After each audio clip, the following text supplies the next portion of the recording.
Ross Taylor couldn't see at night or when the clouds were in. Eventually, he had to see an eye specialist who would fix his eyesight. In the 2 years before the change, he still averaged more than 50 in international cricket.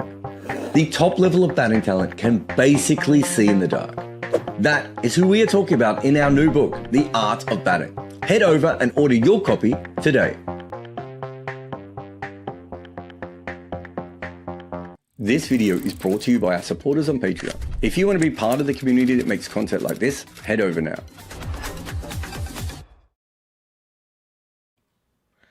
Hello and welcome to our final third innings from the Asia Cup. And India have just won a thriller.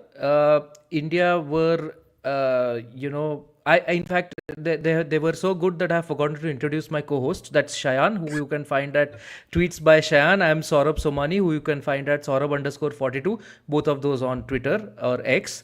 So India went in with the fifth bowling option of Shivam Dube and Tilak Verma. India were 20 for 3 in 5 overs or 4 overs, run rate of 5, having lost 4 overs. So run rate of 5, having lost Abhishek Sharma, Shubman Gill, and Surya Kumar Yadav. And they still somehow ended up winning. I am not sure how they did that, just like we weren't sure how they pulled off the win against Sri Lanka, but they somehow did it. And the one guy who was saying at 20 for 3 also that they'll win is Shayan. What did you know that we didn't, Shayan, and who do you have access to in the dressing room? I'm not saying which dressing room, one dressing room. No, man. Like, it's just the fact that I think India have a lot of depth in their batting. Even when they lost 3 batters, it's just the fact that they had Sanju Samson and Tilak Verma batting at that point. It just means it's crazy depth because both of those guys were already very good for India in T20 eyes in the winning streak that has been continuing for over a year now. And so in this time period, they were very good. So I think this was a good situation for them to be in. They didn't have to go nuts or anything. They just had to play the situation, play smartly. And I think it was really up to that dropped catch where they had sort of settled things down quite nicely. But that dropped catch was like, okay, oh really, this was a moment for Pakistan to claw back into the game. But they couldn't. But even though after that, I would say they did fine. They weren't too bad, like because they also kept themselves in the game to some extent. But it's just the fact that Tilak, I think, just paced this chase really well. He was very mature all the way through and he was playing good shots. I didn't think he was stalling the innings too much at any point, but it was also not that he was taking undue risks or anything. It's like, I think when he was 24 of 26, Varun was saying, will he play a stupid shot now? Like, this is usually the time where batters tend to get a bit like itchy and everything. But I think with Tilak, I think we've seen that game awareness from time to time, even in the IPL, even for India in T20 eyes. Earlier this year, he had a chase against England as well. Similar tricky sort of run chase. So that's like pretty good stuff. And I think this is the sort of thing you want to see from batters. How they bail you out in tougher situations on tougher wickets, because T20 World Cups, it will not always be easy, right? You can very well be in a similar situation in a T20 World Cup. And I think it was very nice to see Tilak, really step up. And there is the thing about World Cups, right? Like bilaterals tend to generally be higher scoring than World Cups are. For whatever reason, pressure acts in some way. Like the last T20 World Cup was an aberration where the pitches were, more like mud surfaces or whatever. I don't know what they had there. But in general, even in the 2023 ODI World Cup, it was not as high scoring as bilaterals were. The teams do face a little bit more pressure when there is a World Cup, and it tends to act in different ways. So that is definitely, I think, a point where you kind of need somebody to be able to play the Tilak innings that he did today. You can't have just bang bang. The other bit is the batting depth that you talked of. India seemed to be able to do it, even though Sanju Samson is batting out of position, and Sanju Samson played. I don't know if he played a particularly good innings. He did. He did build that partnership with Tilak, and he did play a couple of shots that were needed as release when the going was getting a slightly iffy. Exactly. But in the end, he didn't play a very high impact innings. In spite of that, like the thing is that's what I always awes me about this Indian team. That is the quality that is there, because you can have another guy of a lesser guy than Samson, struggling the way he did, would probably end up playing like 25 of 30 or something like that, and the game would turn.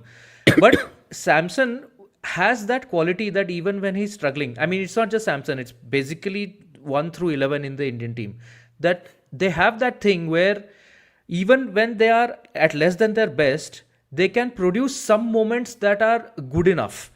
And in the last, after the last Sri Lanka match, that super over game that Varun and I were doing the third innings for, there was a comment that said India is like a team of zombies. You need to kill them all off, otherwise they just keep coming back. And I think that was just such a brilliant summation of the team, because Kuldeep Yadav goes for 23 runs in 2 overs, and then he comes back in 2 overs and gives up 7 runs and takes 4 wickets. Varun Chakravarti goes for runs in first 2 overs, and then he comes back and then he's not really easily hittable. Jasprit Bumrah has Jasprit Bumrah in this tournament, it's not like he had that one game before the Sri Lanka one, I forget against who, but it was, I think, against Bangladesh, right? He had like a killer first spell and all. Yeah. But apart from that, he has been outbowled by Shivam Dube in this tournament.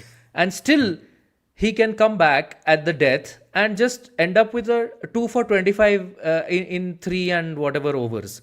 It's just, there is this sort of thing in the Indian team, there's this quality where even if you get the better of them temporarily, you're going to, face, there is an inevitable comeback because of the inherent the skill level of the players involved. It's extremely rare for all of them to have extended bad periods. Like, there will be a spell where they come back, there will be. And then if you're not good enough to overcome that, then suddenly it can just go, which is a good segue into, Pakistan's collapse. I don't know what they were doing. We thought 170, 180 was on the cards. I said 190 also. And it looked like it could well get there, and then they seemed hell-bent on proving that no, this is a 140, 150 wicket. Exactly. Even though it was not as easy a pitch as we thought, I don't think it was a 9 wickets for 30 runs collapse pitch. Yeah, I think definitely that was again like classic Pakistan stuff to really just collapse in a big match out of nowhere. I really think because their opening partnership was okay, but I was still thinking that are they really scoring fast enough? Even though I think it was Dweplia who had said that this is not this. I think he had replied to your tweet only saying that this is not really the sort of pitch where you expect a lot of runs. I think he was saying it's a 140, 150 wicket. I think that's great pitch reading from him because we were nowhere close. We were thinking 170, 180 also. I have asked him to unprotect his amount so that this tweet can be retweeted to oblivion, but he has not done it yet. So if you are listening, please just do it. Fair enough. No, so I think, yes, definitely he got it spot on. And just the fact that Indian spinners were really good in, they were able to, pull off that collapse in a way. And again, it was the same thing with Pakistan that they don't really know which batter should go in when. I think that is their biggest issue simply because of the fact that, and we have been repeating this over and over again, they don't have enough, they have far too many openers. So it always becomes a bit of a hodgepodge type of a situation. And even Sahibzada Farhan's innings, I thought it was very interesting because initially he was playing a lot of shots, but he was not scoring fast. Then I think after the power play is actually when he gets going, and ultimately I think he ends up with an above par innings, pretty decent innings, I would say. A 150 strike rate, 50 against India in a final. You'd take that most days against this bowling attack, even though you didn't have Hardik, you had Dube opening the bowling, funnily enough. But even he had a brilliant opening spell, actually, I would say. He was the classic dibbly-dobbly bowler, wouldn't you say that? I mean, it pains me, as much as it pains me to say it, he outbowled Bumrah in the opening spell. I don't know how that's possible, but that happened. He gave up 12 runs in his first 2 overs, not to forget his batting, which was just very proper important. Clutch, right? Proper clutch batting. Yeah. It's the Pakistan batting. This Jared and Robin Uthappa have said it often on Kimappa. In fact, they said it just before our show also. They don't know how to attack. Exactly. Varun had told us of a stat where their average while playing attacking shots is 16. You can't average 16 while playing attacking shots, man. That means you are playing them with horrible execution. You're just Exactly. and you don't know how to attack. And in a previous episode, I think Robin had addressed the fact that I think it takes like a cricketer to spot these sort of things, that they're gripping the bat too hard and they're trying to hit the ball too hard. Yeah. So they're just trying to hit it hard. Like the thing is, you Yeah. can't just go out and hit the ball hard, right? Exactly. You have to hit it with some thought and with some plan, with a process of attack. Like which bowler, how are you going to target which bowler? It's not that, okay, he's bowling, I'll swing across the line as hard as I can. That's what leads to 30 for 9 collapses. You can't. Yeah. So they need to find a way to actually, like, I think Sahibzada Farhan did that.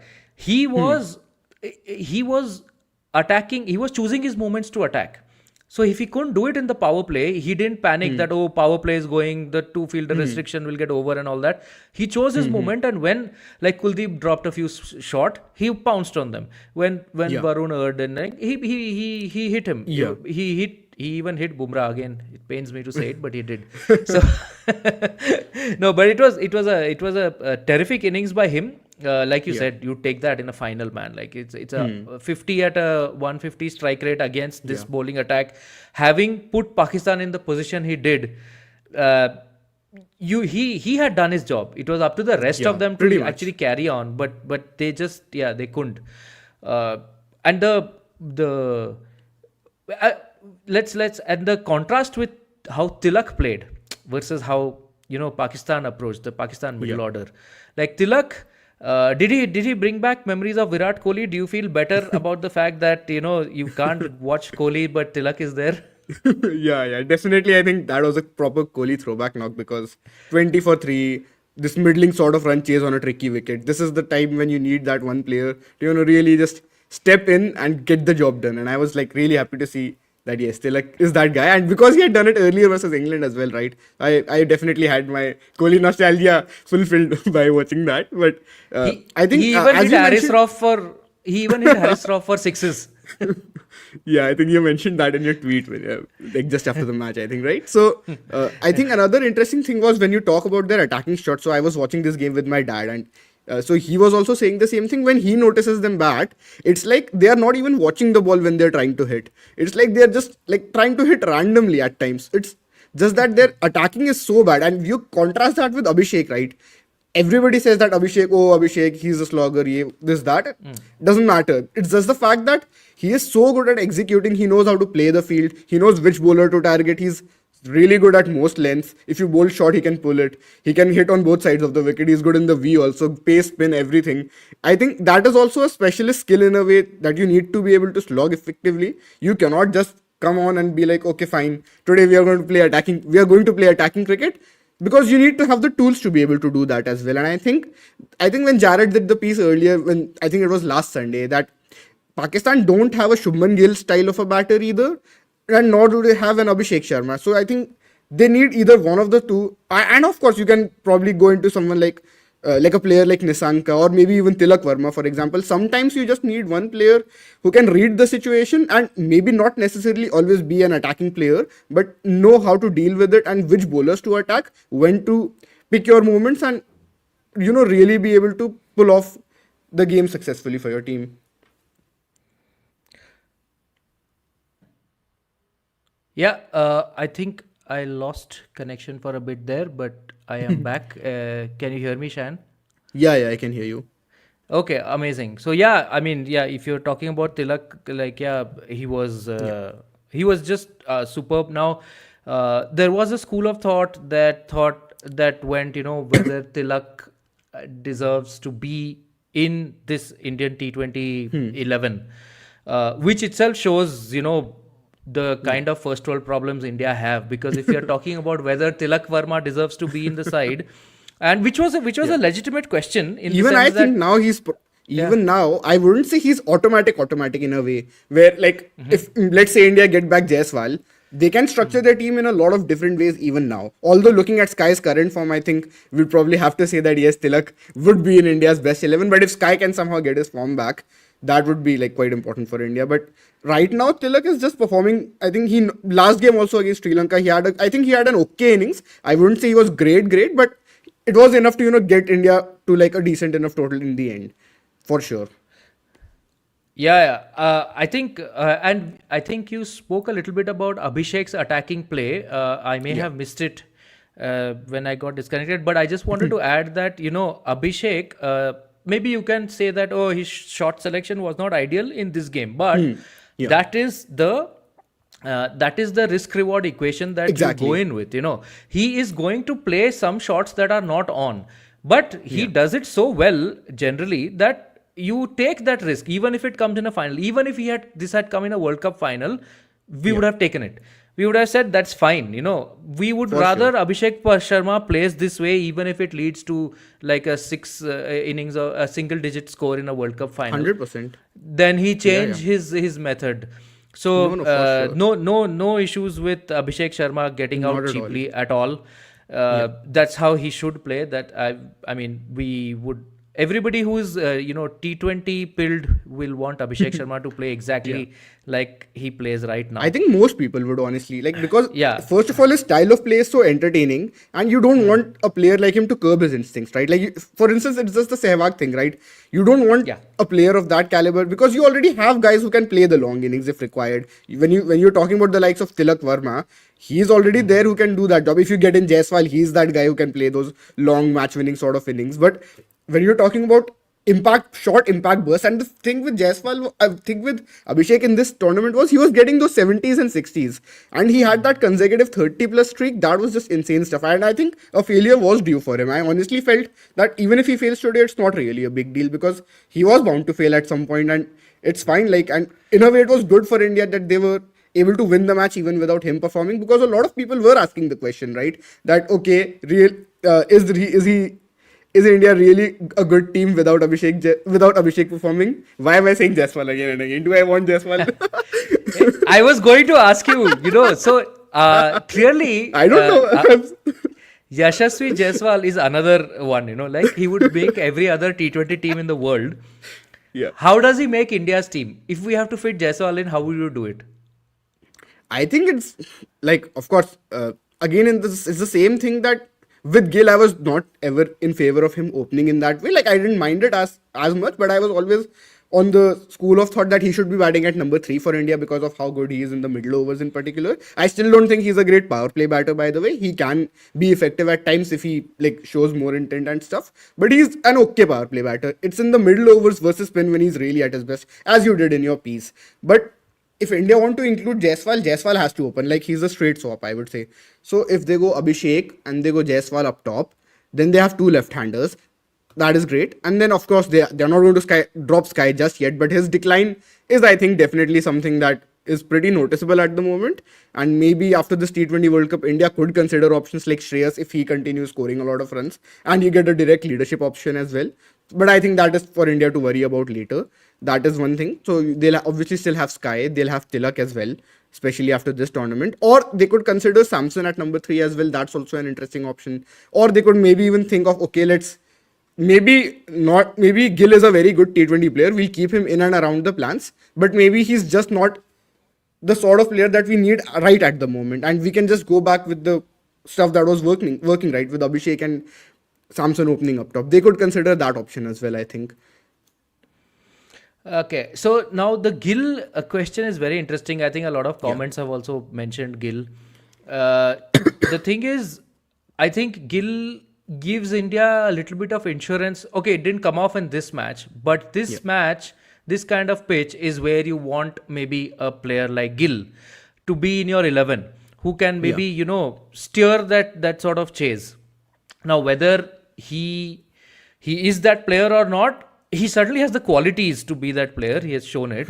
But whether he is that player for India or not, or the best guy for that role or not, it's up to the selectors to take. I don't think there's any wrong answers in this. I don't think you can say that if you pick Gill, you have made a mistake. I don't think you can say if you don't pick Gill, you have made a mistake. Because you'll pick one of the Shreyas or Jaiswal or someone which is equally, good or whatever.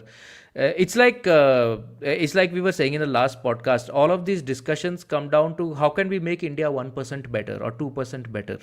It's not as if there is a very stark straight swap staring at us in the face that come on man, India is going to be hugely better if this guy comes in instead of this guy. There's nobody like that. And now, and I just wanted to talk a bit about Shivam Dube. Now that he's bowling like he is, now we Very need to interesting. consider how much of that is due to the kind of conditions he played in and whether that is sustainable in the T20 World Cup in India, where India are going to play all their matches in India unless they meet Pakistan in a match which it will be in Sri Lanka. Knockout. So another India-Pakistan final like this one, who won't like that? But if you are going to play in those conditions, is Gill's bowling going to be as good? And B, given what Dube, given what Dube, given what Dube has shown, he's basically overperformed every time whatever we expected of him to do. He basically didn't get too much of batting time, or whatever he got, he couldn't really do anything really impactful in the tournament. And then he comes in the final and plays this absolute gem of a knock, where sure. he might there was a little bit of luck and all that involved with one leading edge and one edge, and I think there was one very close call for run out, not for him, but he almost ran Tilak out. But Dube, and on the other thing is, I don't think India has lost, 35, 36 matches that Dube has played in. So clearly he needs to be in the 11, because India can't lose like when Manish he's in the Pandey 11. from back in the days. Right? He also always kept winning T20Is. Whenever he was in the team, India would keep winning. Strangely, I think it was very interesting innings from Dube today for sure. And I have this weird feeling, I need to check the numbers and everything. But right at the moment, I somehow feel more comfortable when he's facing pace bowling compared to spin. Because weirdly, when he's facing spin bowling, he's not as effective as he used to be back in the day. But pace, I still feel he has the ability to get those boundaries at times. And even today, right? Like he got those boundaries of Harris Roth to start off his innings, didn't he? Is he doing the Pakistan thing, but just against spin, where because he's so used to hitting them for sixes, he's trying too hard to just hit sixes and losing shape, timing, whatever. It's a bit weird, I think, because I was watching his batting on NV Play and seeing, okay, how has he performed in the IPL. Weirdly, I felt he wasn't attacking as much as he used to back in the day. I think he was playing lesser slog sweeps as well. I think I might have to do a deeper dive and see, okay, why exactly that is happening. But it's weird, man. If India could get his and Akshar's spin hitting prowess, then they could just float them up the order at any point, right? And especially with the fact that Akshar is such a main bowler for India, and if Dube can chip in with these 2-3 overs once in a while. This tournament he's been very good, but even in, like, say, in the T20 World Cup, he can chip in once in a while. You'll take that, right? You don't need him to do it, but if you have that option, it's always handy, I think. But yeah, and that's two finals where Shivam Dube has played crucial knocks. The T20 World Cup final also, he was even there he hit good. Pace. Let's not forget that. Yeah, he was hitting pace even in that. Yeah, and even there he had a guy at the other end playing the anchor sort of knock. Yeah. Definitely. It seems I'm seeing a few comments that are saying Iyer should replace Sky. Look, guys, I know Surya Kumar Yadav has been in a bit of a form rut, but you can't drop Surya Kumar Yadav from a T20 team and from any T20 team in the world. Not yet, at least. And let's not forget that in the IPL this year, he got some 10 consecutive 40+ scores, and not as if he was knocking the ball around and doing, getting it at Jacques Kallis strike rates. He was getting them at Surya Kumar Yadav strike rates. And he is just, my whole thing is, if you get a guy who has that sort of run, then the natural vagaries of T20 cricket mean that there might be this sort of run also to follow. Because it's almost impossible to continue scoring big and quickly in T20 cricket like it is in any other format, because of the natural variance of the game is so much higher. The only place that natural variance does not seem to apply is for the Indian team as a whole, because I think they have put together like an amazing, an incredible run of wins. This shouldn't happen in T20 cricket. You shouldn't be winning like this. You can be the stronger side on paper, and India is generally the stronger side on paper whenever they have played a T20 international in the past 2-3 years. But the format is such It's such a high variance format that you cannot win even though you're the stronger side on paper always. But India are somehow doing that. And I find that almost as incredible as anything else that has happened as a team, the way they have done it. Yeah, definitely. I think I agree with you on that. And see, it's just the fact that India have been clicking even when they haven't always had their main players firing. And with Surya, I think it's an interesting one because his form dip started actually before the IPL. Then he has a great IPL in the middle, and then again he has had like this run of games where he's just not been able to score runs. I do think it's a bit concerning though, because even when I think it was, is he sweeping the ball as well as he used to? I don't think his sweeps are as effective as they were. I think I someone actually tweeted did this as well. I can't remember who, but his Okay, I sweeps are didn't not see as the tweet, effective, I think. but I did see that against Sri Lanka also. He missed a few sweeps, which, as you say, is quite rare for Surya. But I would still give him, a very long rope, just because No, he's no, I Surya Kumar Yadav definitely, and I think. because of what he has done. Yeah. Yeah, but I think one thing with him that we might have to factor in is that it could just be an age-related decline as well. Like, I'm not saying you bin him. I think has to be an automatic till the T20 World Cup at least. Like, till that point, he has to play every single game for India, right? That he is available for, of course. I think after Yeah, I that, mean, if it's still a longer, like a decline, then maybe India can consider other options and see, okay, what direction they want to go in. But right at the moment, I think it's a bit premature to say that, okay, they should just bin him right now, because that would be too reactionary. I mean, yeah, in the good areas team, I am the guy who is very firmly on the Shreyas Iyer bandwagon. But even I would never say, you have to drop Surya Kumar Yadav to get Shreyas Iyer in. Like, I think he should be in the squad, but Surya Kumar Yadav is like ironclad, man. He's the second name on the team sheet after Jasprit Bumrah for me. Yeah. Hardik actually, but like he would be third, I think. No, that's what. So for me, he's the second name, Hardik third. Yeah, we fair are enough. all I think with Hardik, it's Indians. always the balance argument that and even without him, they managed to win the game today. that was also quite crazy stuff, honestly speaking. Because with Hardik, at least you know that he can bowl in the power play. He has done it even in one-day cricket, and in these very conditions, he has done it in the UAE in the Champions Trophy. And even apart from that, in the IPL, we see him bowl it with the new ball at times, although it's not always great. But it's something that he can offer to you. But I still think India might just be better off if they get Arshdeep Singh back, honestly speaking. I get the batting depth argument and everything. But I think Who would you drop? they need. Who would you It's an drop interesting for one, Arshdeep? right?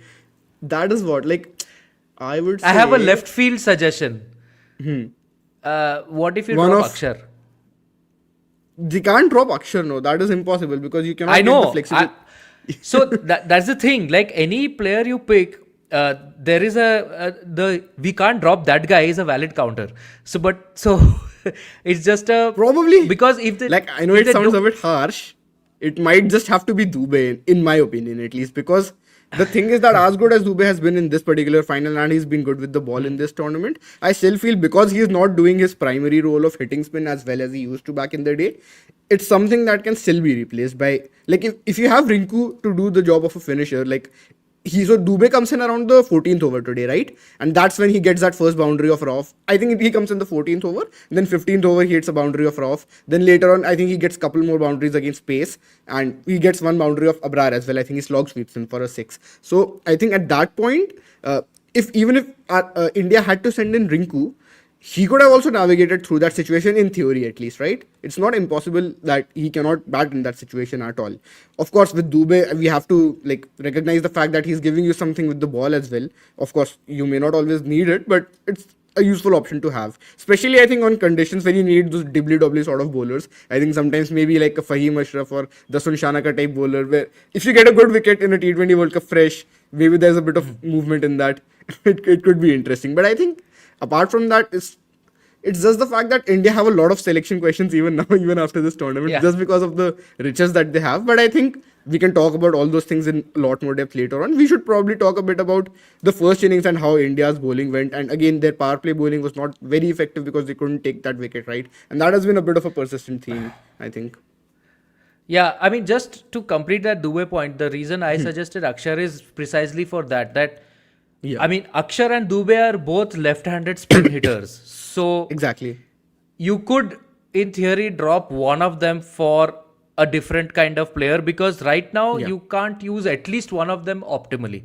So that was the only thing. But Akshar's I get bowling your is more argument valuable also. now. That is the thing. Akshar's bowling is far more valuable bowling, to your team. Definitely, yeah.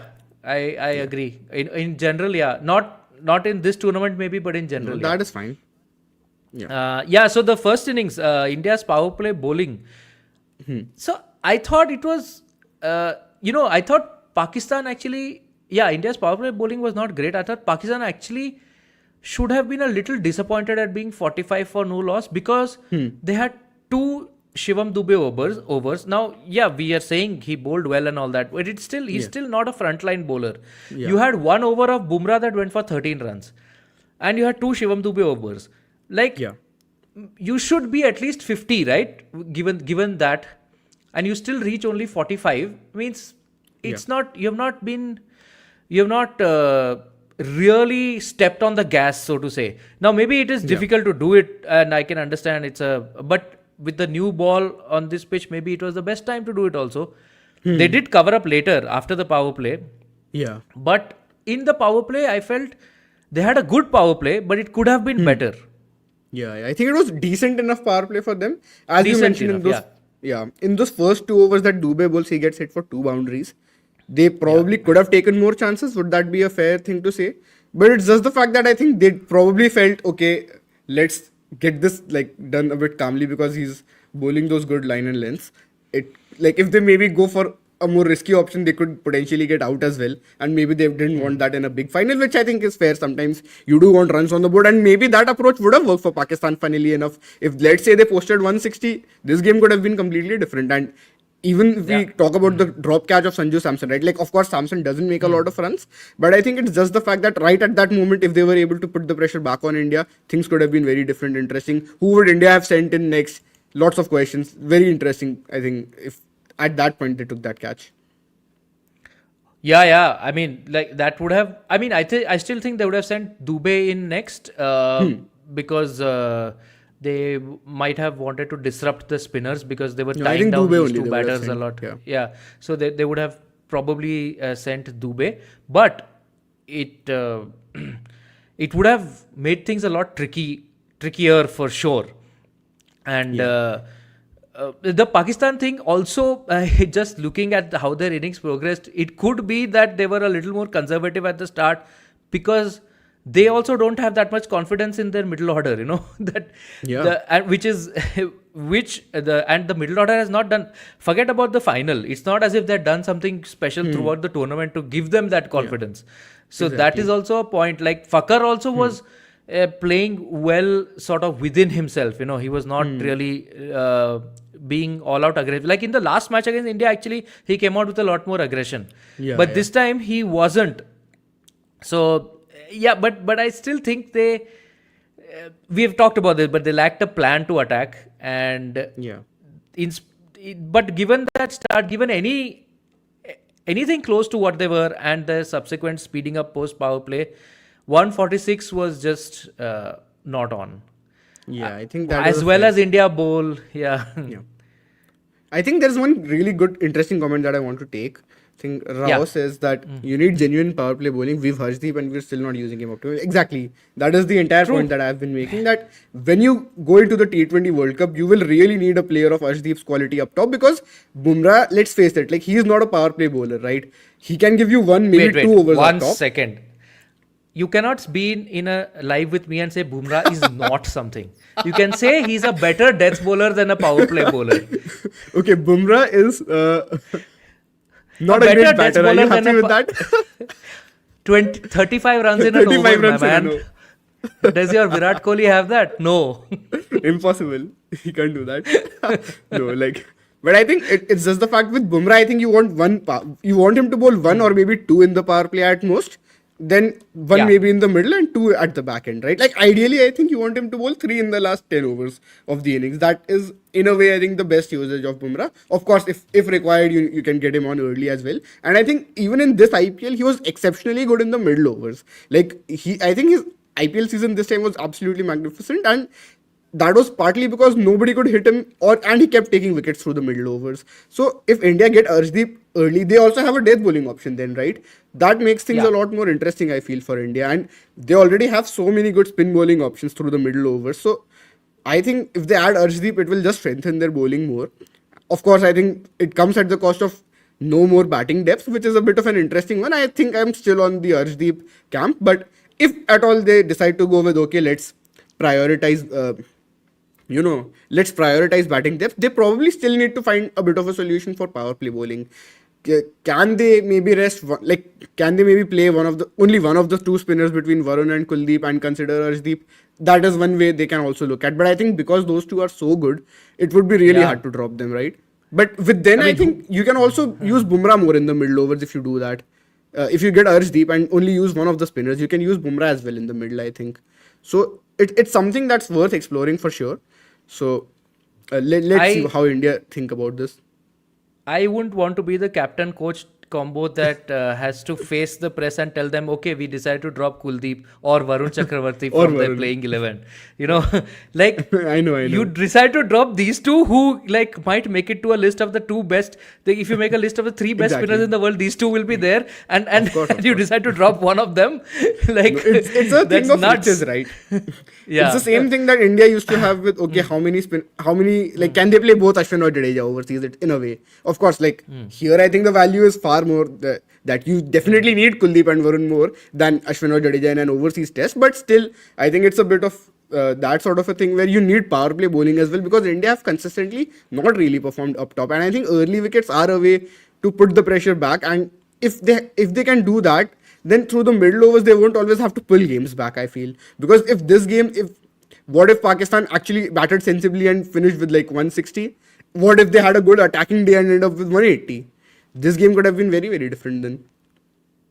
Yeah, this game would have been very different, and there are, I think, there is no good counter argument to saying that, you should have Arshdeep. But there is no good counter argument to saying that we want to have both Kuldeep and Varun playing. So I think the solution is simple. IPL has provided it. We need an impact player in international T20 cricket also. That just sorts everything. And I mean, it still doesn't sort everything, because we still need to fit in Yashasvi Jaiswal and Shreyas Iyer and maybe Jitesh Sharma and Rinku Singh in this lineup where there aren't that many spots. But for that we need to go to the next level, which is Jared's idea, that you have a squad of 15 and you have style, substitutions. Football style substitutions. So basically, you have full batting lineup, full bowling. You have batting till number 10 and 5 bowling options with whatever all-rounders are there. That would be too hilarious, I think, to watch. I wouldn't be able to take it seriously personally. I will just be a traditionalist then. I'll be like, oh, this is too woke for me. I'm sorry. Then you'll get the next generation Shayan, looking at you and pointing and saying, "A nostalgia merchant." Exactly. I think that time is also going to come soon where I'm going to become a nostalgia merchant. But no, I think so. We've talked about the first innings in a way, and I think it was the fact that where Farhan hit 1/6 of Varun, and then the next ball also he goes for a 6. So I personally think it was a good idea to go for that at that point, because you couldn't really put pressure back on India, and also because I think I didn't read the fact that this pitch is going to be so tricky that 140, 150. Honestly, at that point it seemed a bit laughable to me. And I think Vepliya has proven himself right emphatically, but at that time it was 150, bro. They'll chase it easily, man. There's nothing to worry about. Although they did, I think they didn't really panic in the chase, but those early 4 overs definitely, India were in a bit of trouble for sure at that point. Even though I was confident that they will still win it, but I think the fact that Farhan went for his shots at that point, even though there was a risk attached, I think that was the right idea to go with it. Then Ayub also had a bit of a partnership with Fakhar, but after that they just completely collapsed. Kuldeep was so good, they were not able to play him at all, as always. Kuldeep against Pakistan is also another one of those Hardik versus Pakistan, Kohli versus Pakistan, blah blah. All Kuldeep also, they can never play him, I feel. Apparently Kuldeep has got player of the tournament, which is above Abhishek Sharma, which is a interesting call, I think. I don't know. Oh no, I don't think he has yet. But I would give it to Abhishek Sharma. I think Kuldeep would be my Kuldeep would be my second choice. Same. And the man of the there was another comment also asking who would you give the man of the match to, Tilak or Kuldeep. I would give it to Tilak because Kuldeep was very good in his last 2 overs, but he also got a bit of an easier time when Varun also came and got a couple of wickets and all. No, so he had to bowl. It was a slightly easier time to bowl, I guess. Not taking away from the fact that he did it really well. Yeah. But Tilak had to come in at 10 for 2, watch it become 20 for 3, negotiate those middle overs where they were bowling really tight. They couldn't, and none of the batsmen were able to, really. We were not getting even double-digit run overs, right? They were not even getting 10-run overs. It was 6-7 runs and all that. So, but he kept his cool throughout that. He then accelerated very seamlessly, which was just incredible to watch the way he decided on his movements and stayed so calm. Where the bad ball comes and he's able to, and he knows what shot he will play if a bad ball comes, where the bad ball comes, and he's able to play that and execute it perfectly. And he nailed so many sixes at very that even keel moments where it just kept swinging the match back towards India. Exactly. 4s and 6s, which is I think that was just magnificent batting. So I would give the player of the match to Tilak for sure. In spite of. Dubey had a great match also. He did it with the ball, with the bat. Another one. Kuldeep, Varun, but Tilak was the standout guy for me. And player of the tournament was Abhishek for me. Who is yours? Yeah, I think player of the tournament, even I would go with Abhishek simply because he was scoring so fast and he was very consistent, right? Like, of course, he didn't make runs today, but that's okay. As we said, it's high risk cricket. You're bound to fail at times. So I think he had a pretty good tournament overall, and he had to get it, the player of the tournament. Although even Kuldeep is a very interesting option for sure, because if you really put into context what he did, and he kept chipping in with those wickets all the way throughout the tournament, a lot of the times I would have to say he made life easy for India. In a way that even Abhishek did, of course, but I think you can go either way with it. I would go Abhishek, but it's fair. And for the player of the match, I think Tilak is definitely a fair option. So I was looking at Cricinfo's MVPs. They have Kuldeep as number 1, Tilak number 2, right, and Akshar number 3. Interesting. And Dubey, they actually have a bit lower. Oh, okay. Dubey did go for runs when he came back for his 3rd over, maybe. That sort of probably because of that, I think. So he went for 12 in his first 2 overs. He finished with 3 overs 23, did he? Because Tilak also bowled an over. Yeah, 3 overs 23. Yeah, correct. Yeah, so he went for 11 runs in his 10th over, which at that point was quite a bit, I guess. Kuldeep having marginally higher impact points than Tilak is fine. I mean, it's still, I really like the Cricinfo Smart Stats system, but it's still just a model, So there are still some things it cannot account for. And I think that is where Tilak wins out over me. And he did get, so I'm seeing mortal stats like MVP can't encapsulate Dubey's winning. That is absolutely true. That is just, Exactly. Nothing can encapsulate that. Nothing can. There is no model on earth that is now or that will be there 1,000 years in the future that can encapsulate that. The Dubey's aura is beyond equations, beyond point systems, beyond this is rating so much systems. Like Shardul Thakur, I think. It's the same sort of things that we used to say for him back in the day, isn't it? And because he was able to do it in tests also at times. We were but saying the thing things is, for him. But the difference between these two is that I can kind of see where Dubey is successful, at least with batting and with bowling to a certain extent on certain surfaces. With Shardul, it was just wonderfully inexplicable. I think it was how. Tell me what you think it was. I think it's for him, it was really just the fight that he had on the field. It was that intangible, I would have to say. It wasn't per se the skill that he brought on the table, just the fact that he would keep fighting, and in situations where India were in trouble, he was somehow always able to bail them out, regardless of the format or whatever. Like, it was a very interesting time, I would say, for sure. And even for CSK, at times he's pulled off some like really madness with the bat. Even with the ball, he's come in and chipped in with crucial wickets, right?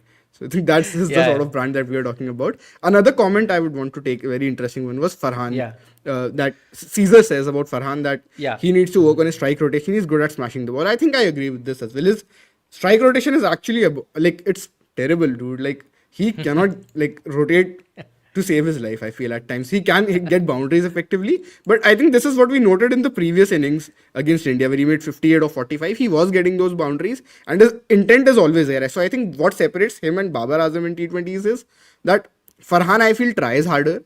He has more of a he has that T20.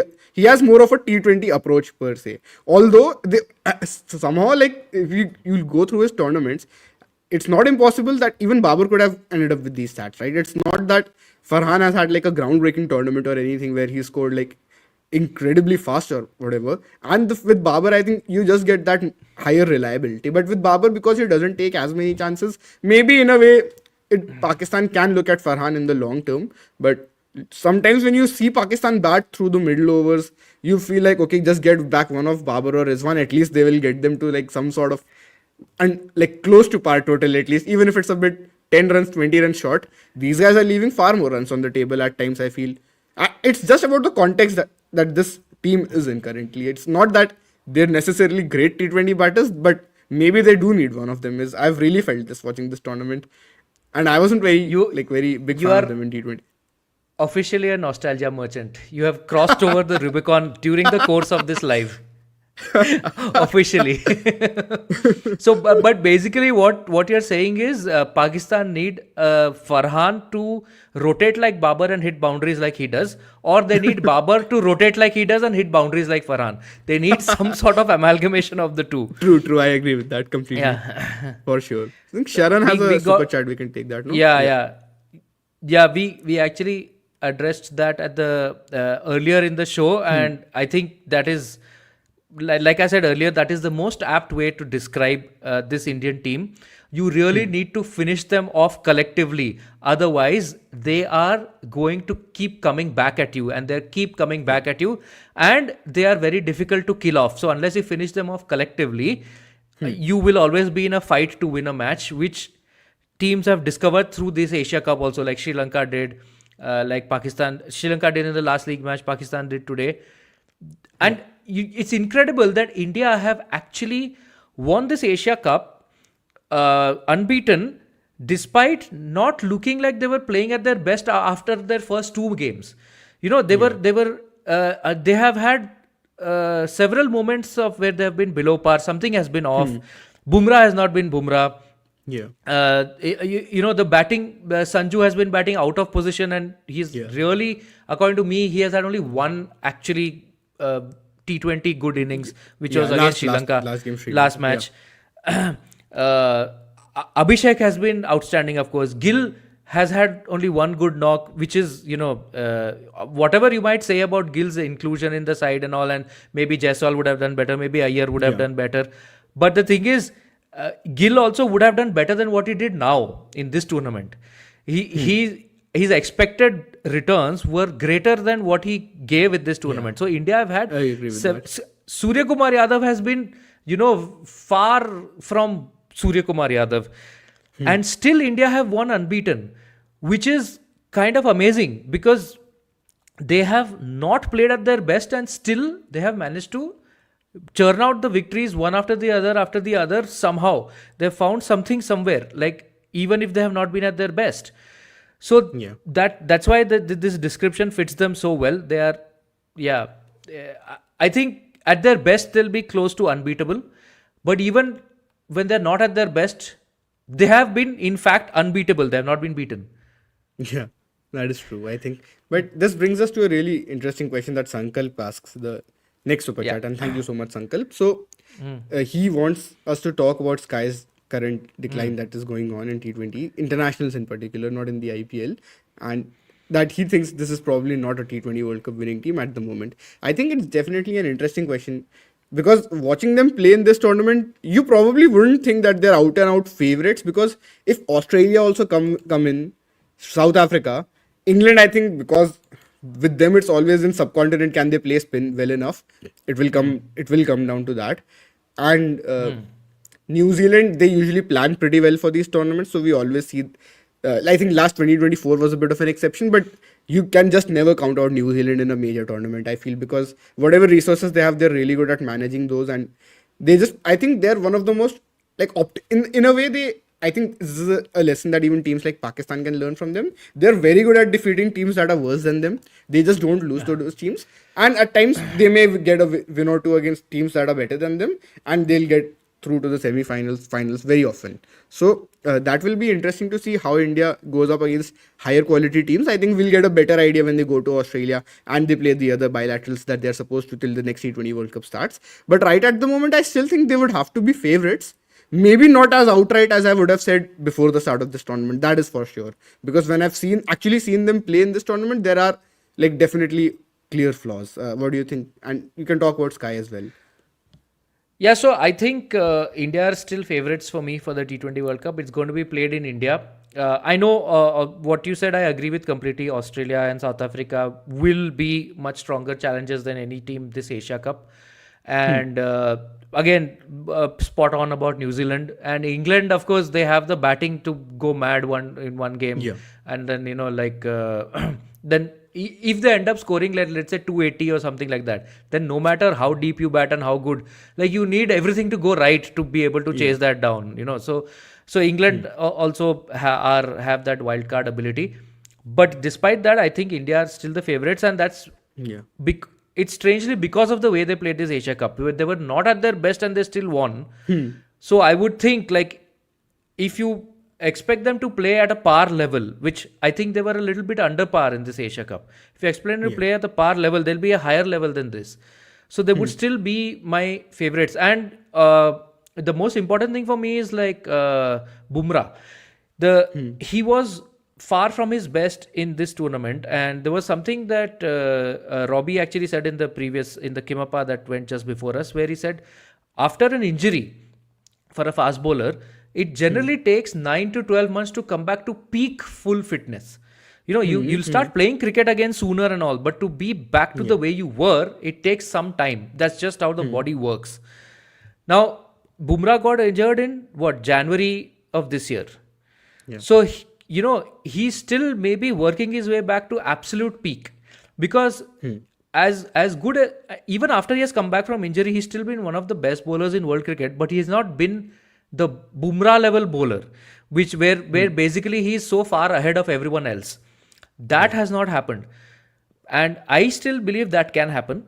So if he gets that, now, like we know what he did in the last T20 World Cup. Now, if he gets somewhere close to that level, it doesn't even have to be that level. But right now in this tournament, he was like 60-65% of that. Let's say he gets to 80-85% of that. Yeah. Then it immediately creates a huge point of difference. The batting, however patchy it has been, I think there is enough time between now and the World Cup to get that a little bit in order, to get that sorted, to get the spot sorted, to get the personnel sorted, like for who you want for which spot. There is enough quality there. So I still think they'll be favorites. Sky, the one thing that struck me, which I think we forgot to mention when we were talking about his lack of form, is that should he maybe just bat a little lower and not keep coming in at number 3? Should he maybe just come in a little bit later, and then he can maybe do his thing much better? Because I was talking about this with Varun in the previous one also. He's not been like a regular number 3, right? The only time I remember him being a regular number 3 was actually in the IPL 2022 when Mumbai Indians were rebuilding, which they could afford to do because they had won 5 championships and all. They had obviously a mega auction that year meant that they lost a lot of their star players. So they had to rebuild, and they had the cushion of past results to spend like 8.5 crores on Jofra Archer, who wouldn't even play, which meant that the rest of their team was obviously weaker in that sense, because some budget has gone away for somebody else, and they retained 5 players. They had less to spend. They spent 16 or 15, 16 on Nishan Kishan. So they invested more in the future that time. That's when they got Tilak and Devald Brevis and all these guys. Even Tristan Stubbs came in as a replacement. So in that team, Surya Kumar Yadav had to play the role of holding the batting together, which is why he was coming in at 3 a lot. But that is not a role that he has done very often. He's certainly not done it to the level that Virat Kohli did before he switched to opening. Like Virat Kohli was always number 3, right? Or even Raina, Sky for has instance, not, I think. or even Raina. That's true. Yeah. So I think it's worth it. The Indian, team experimenting with maybe having Sky come in a little lower, like 4 or 5, where he has also had considerable success in the IPL and for the Indian team. That might be one of the factors behind this thing. We don't know. Of course, there is that age question is always there. He's 35. Yeah. Batsmen do start to lose. But it would be a very steep fall if suddenly this decline just continues at this level. Because he was at such a high level. So this is like at the polar opposite end of it. So I'm not too worried about Sky's downside in form for now. I think it's worth it maybe pushing him a little lower in the in the order. And I still think India are going to be the clear, maybe not strong, but the clear favorites for the T20 World Cup. Fair enough, I think. I would still say they're definitely among the best teams, and I would still say they're favorites for me. I'm not so sure whether I'd say clear favorites or not just yet, because I also need to see how other teams are playing out in the next few months. And before in the lead up to the T20 World Cup, we'll get a better idea as well. And definitely another issue with, how do I put it, man? Sky's form has been a bit of an issue, and as you said, if he comes in at number 3, it's not always ideal. So if he's coming at number 3, he's probably coming to bat in the power play at times, right? You don't need him to do that. You can just send in Sanju Samson because he already does that role for Rajasthan Royals, and even for India, he's done it successfully. So I think that is one thing where they can be a bit more flexible. Even Tilak, for that matter, I think is more of a prototype number 3 in that sense, where he can come in and face a few balls in the power play and then build his innings accordingly. Sky, I think, can still be a very good number 4 because he has that ability to start well through the middle overs. Now, I think in his current form, I think let's see what happens, what they think is best for him. But I don't think they can worry too much about it in a way, isn't it? Yeah. And also, I think Abhishek Sharma did get the player of the tournament. It was not... Yeah, I think someone mentioned that in the comments as well. Yeah. So are we done analyzing the Asia Cup? Is that it? Do you have We have a super chat, but I can't see the comment. Oh, it must be this one. From Sankalp. Yeah. Okay, so no, Sankalp has sent another super chat, but without a comment. Exactly. Do you have a comment with that, Sankalp? Or there is a comment, before that. Akshar is wasted as a batter. Sanju too in middle order. Hardik has always injury concern. Gill is not established. Sky out of form. This is not a T20 World Cup winning side. Okay, I mean these are all sort of valid concerns, but all of them can be easily addressed. Also, Akshar is wasted as a batter. That's true. That is just a function of India having a lot of good players. So. There is an overlapping of roles between Akshar and Dubey in particular, batting wise, and then you have Sanju batting in the middle order also to take down spin. So it's a little bit, he might feel a little redundant, but he still offers the goods with his bowling. Hardik, injury concern, I mean that's something you can't really do much about. But India did show that they can win a very tough match without Hardik. Gill is not established. Gill is also, he's not a regular in India's T20 I side. So it's difficult to get established when you have not played it regularly. Sky out of form we have discussed. But I don't quite agree with Sankalp that this is not a T20 World Cup winning side. I still think it is. No, I think that's fair. Sam? I think with Akshar, as you said, that because there are other batters overlapping with him, but I think at times another issue has been that India haven't always promoted him when they should.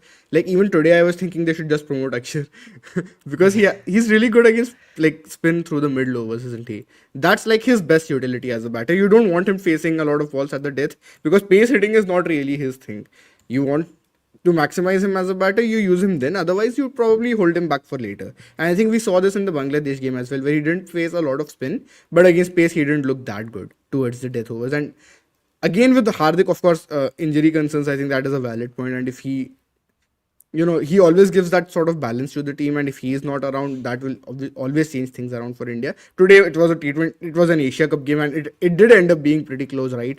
And what if it was a T20 World Cup final against Australia or someone? Like, things could have been very different again. So that is also a fair point. Sanju also is batting out of position. Very fair point. No, absolutely no doubts about that.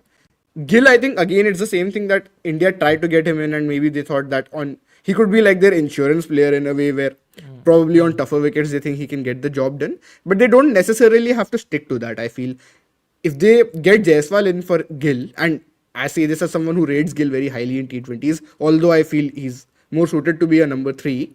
But if India just get in Jaiswal, as an opener, their power play right there upgrades.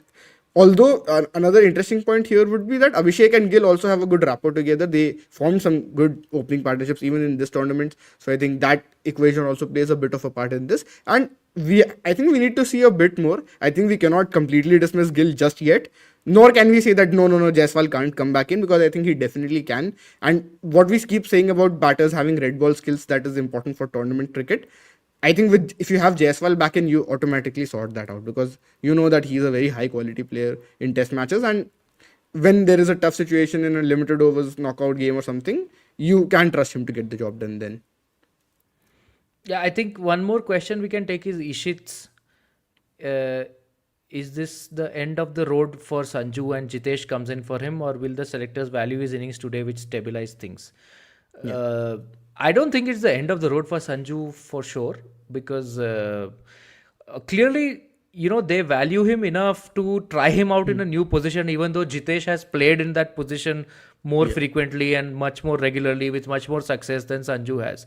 But they value the overall skill package that Sanju Samson has enough to think that he can make a fist of number 5 also. So definitely not the end of the road for him. Agreed. And if they valued him before the tournament itself so much, so after this innings it'll not lessen his value, I think. So yeah, I don't think it should lessen it. Yeah. Because definitely, even though it was not like a great T20 innings as you said, but in context of what was happening in the game, they were 20 for 3. They did need that partnership at that point. So I think it did help India get to a more comfortable sort of a scenario. And as Pankaj says in the next one, that he says that it's more like Gill goes out and Sanju opens. I am okay with that combination as well. I think it's just, as I said at the start of the show, that it's something that they are going back to a combination that was already working for them with Abhishek and Samson up top. They can definitely consider that as well. So lots of different options that they can do. It still leaves Jaiswal out of the side though. So yeah, that's also there, man. Like, let's see. Yeah. Okay. So are we done then? Yeah, I think it's fair. We've covered most of the points. We've talked about Pakistan's play. We've talked about various tactics India can go with.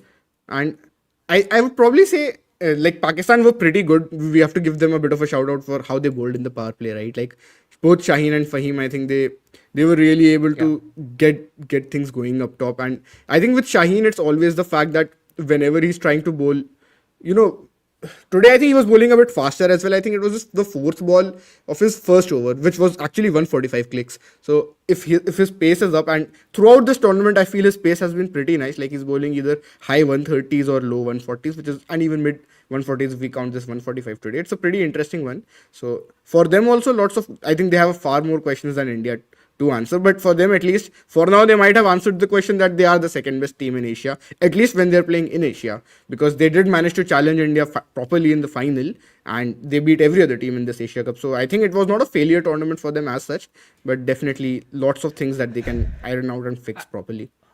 I mean, I think it was a success for them. They started off getting absolutely hammered by India. Then in the next match against India, they got a lot better. And in the third one, it got really close.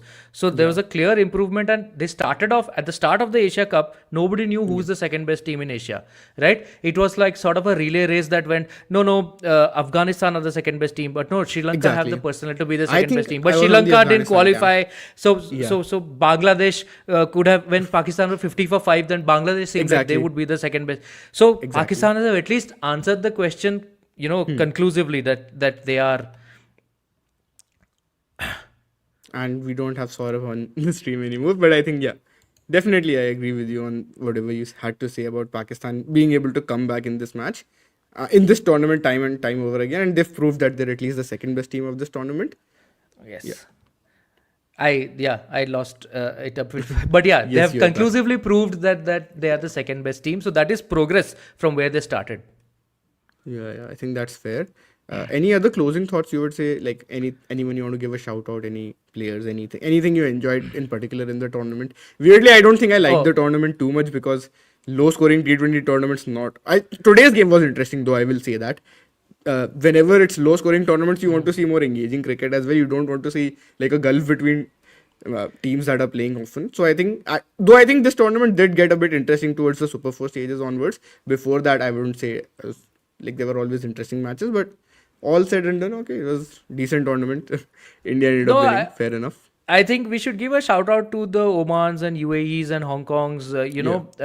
It's a little sad that it's a reality of cricket that they don't get enough cricket matches. They have shown that if they get regular matches, they are going to improve as sides.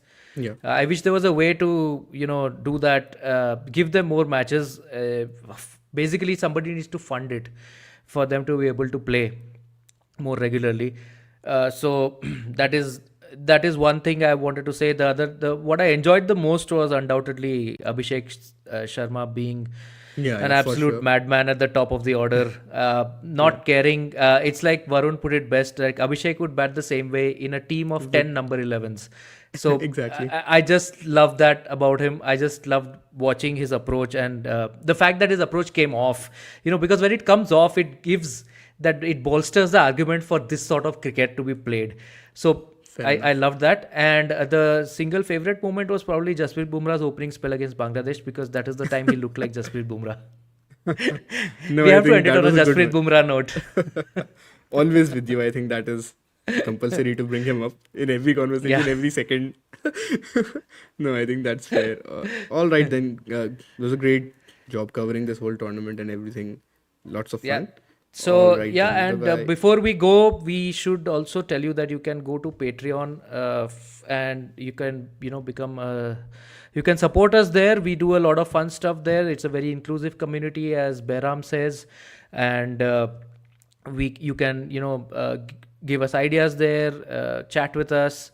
Just go to patreon.com/goodareas and you can meet us there. And thank you very much. It has been a great pleasure bringing you this tournament. Bye. Yeah. Bye-bye.